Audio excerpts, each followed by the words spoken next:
sana ini adalah di hari sekitar hari ke-6 ya dah? Hari ke-6 di Hari Raya Idul Fitri. Ini Yup. Ambo tadi dari Pandai Sike.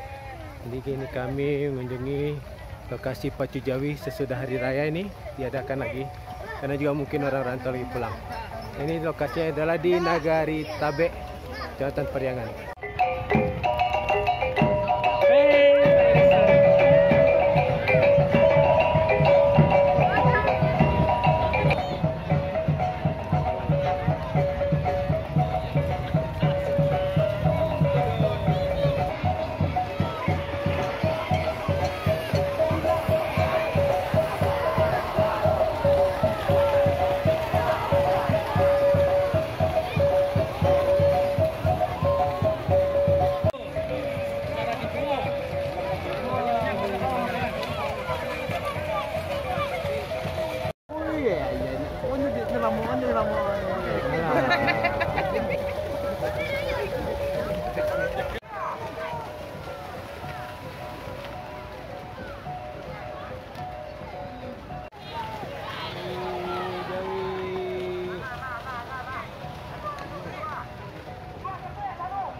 Jawi.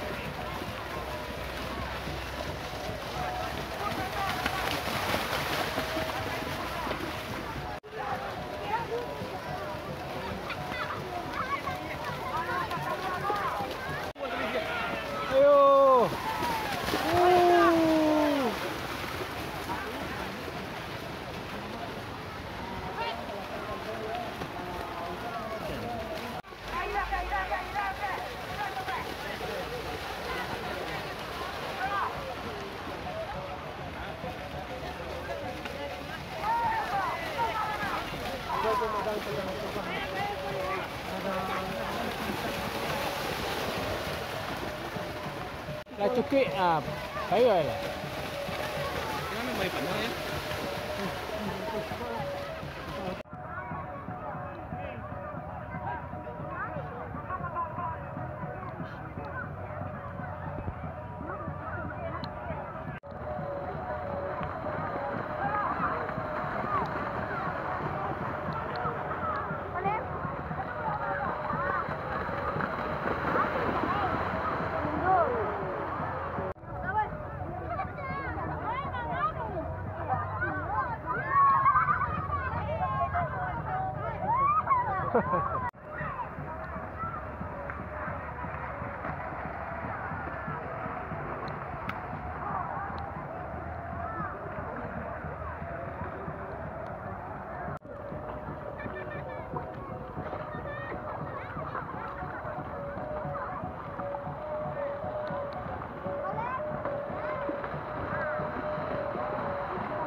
Bang, janji kan juga bang.